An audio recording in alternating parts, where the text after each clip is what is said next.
ఇప్పటి వరకు పిటిషనర్ల తరపు లాయర్లు వాదనలు మాత్రమే ముగిశాయి. ఇప్పటి వరకు ఏ రకమైనటువంటి రిలీఫ్ అన్నది దొరకలేదు, ఏ రకమైనటువంటి మధ్యంతర ఉత్తర్వులు అన్నది జారీ కాలేదు. ఎందుకంటే ఇంకా వాదనలు జరగాల్సి ఉంది. అటు ప్రభుత్వం తరపు లాయర్ వాదనలు వినిపించాల్సి ఉంది, ఇంకా పిటిషనర్లకు సంబంధించినటువంటి లాయర్ల వాదన జరగాల్సి ఉంది. మరోవైపు ఎవరైతే ఇంప్లీడ్ అయ్యారో బీసీ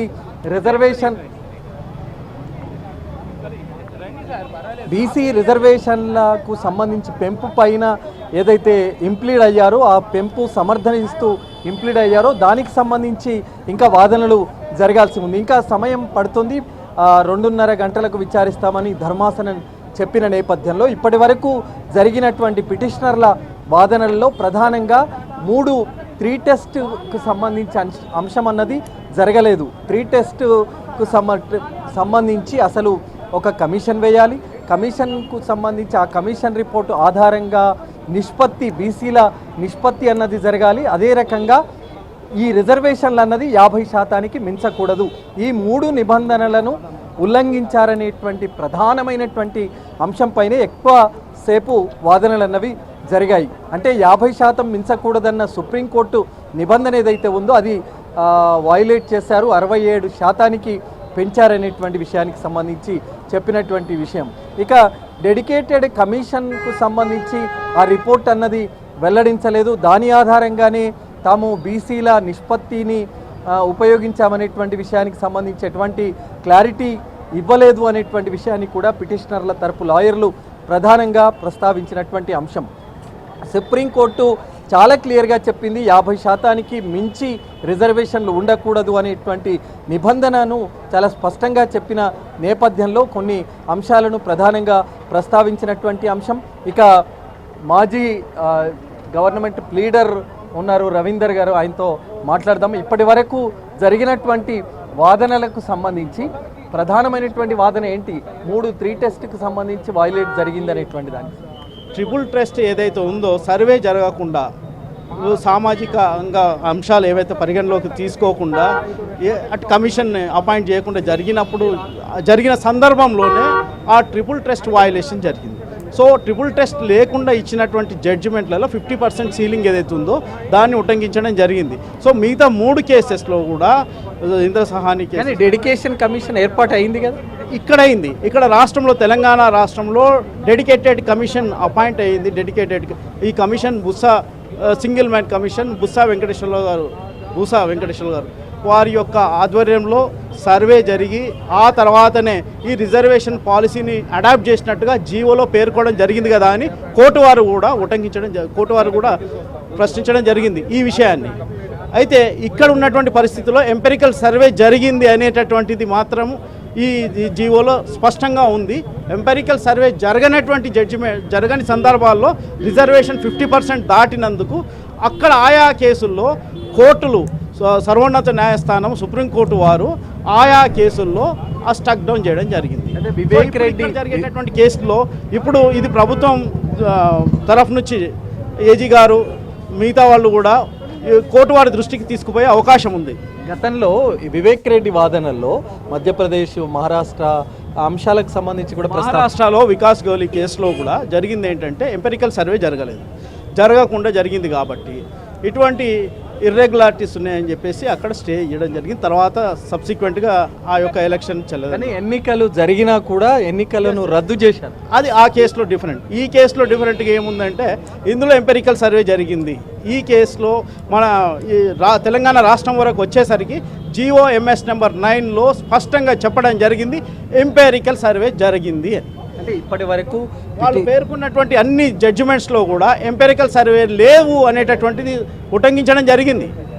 సర్వోన్నత న్యాయస్థానం 5:4లో ఇంద్రసహాని జడ్జిమెంట్లో కూడా ఎంపెరికల్ సర్వేకి సంబంధించి ఉంది. ఎక్స్ట్రాడినరీ సర్కమ్స్టాన్సెస్లో the government legislations may pass the bills or may make the rules amend the rules అనేది ఉంది. సో దాన్ని బేస్ చేసుకొని ఇక్కడ గవర్నమెంట్ ఇప్పుడు సబ్మిషన్స్ చేసే అవకాశం ఉంది. మేము కూడా ఇంప్లీడర్ పెటిషనర్స్ కూడా we may submit in that line ఉంది. కానీ ఒకటి ప్రత్యేక పరిస్థితుల్లో షెడ్యూల్ ట్రైబ్స్కి సంబంధించి షెడ్యూల్ ఏరియాల్లో మాత్రమే పెంచుకునే అవకాశం ఉంది. మధ్యప్రదేశ్ కేసులో చెప్పింది షెడ్యూల్ ట్రైబ్స్లో అయినా, ఎస్సీస్లో అయినా, ఎస్టీస్లో అయినా, బీసీస్లో అయినా all are human beings, right to equality article 14 వర్తిస్తుంది. ఎక్కడైతే జనాభా ఉందో ఆ జనాభాను అంచనా వేసి వారి యొక్క సామాజిక, ఆర్థిక, రాజకీయ స్థితిగతులను అంచనా వేసినటువంటి ఏదైనా రిపోర్ట్ ఉండి, ఏదైనా కమిషన్ రిపోర్టు ఉన్న సందర్భంలో కోర్టుల దృష్టికి వచ్చిన సందర్భాల్లో వచ్చిన జడ్జిమెంట్లు ఇప్పటివరకు రాలేదు. రాష్ట్ర ప్రభుత్వము బీసీ రిజర్వేషన్ల పెంపుకు రాష్ట్ర ప్రభుత్వానికి అధికారం ఉంది. కానీ ఆ పెంచిన రిజర్వేషన్లు 50% మించకూడదనే నిబంధన కూడా ఉంది. మించకూడదనే నిబంధన సుప్రీంకోర్టు ఇచ్చినటువంటి జడ్జిమెంట్లో మాత్రమే ఉన్నది.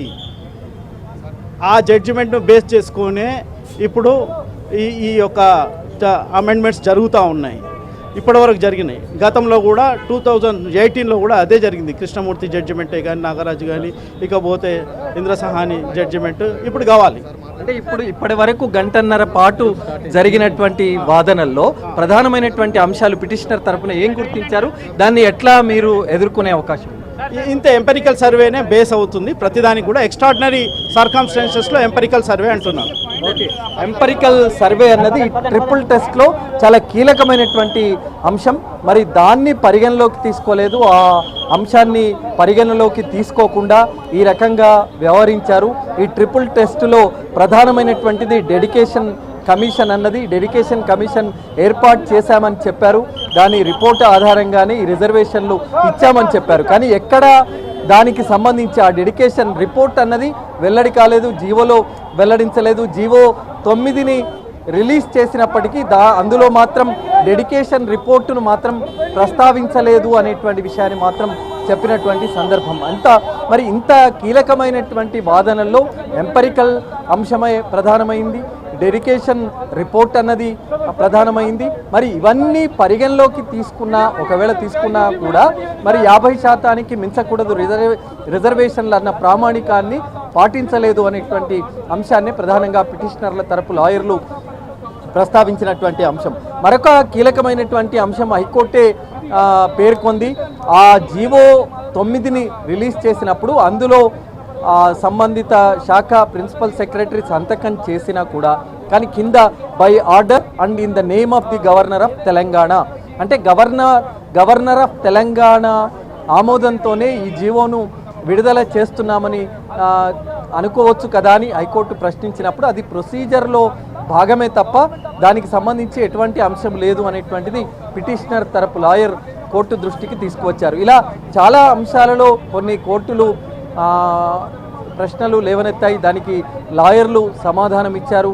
ఇంకా ప్రభుత్వం తరపు లాయర్ వాదనలు వినాల్సి ఉంది.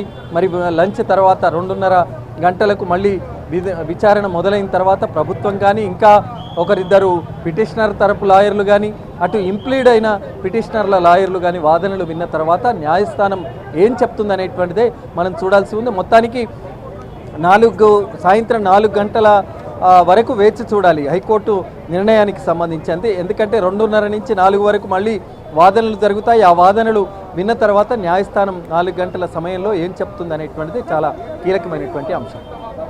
Right, thank you.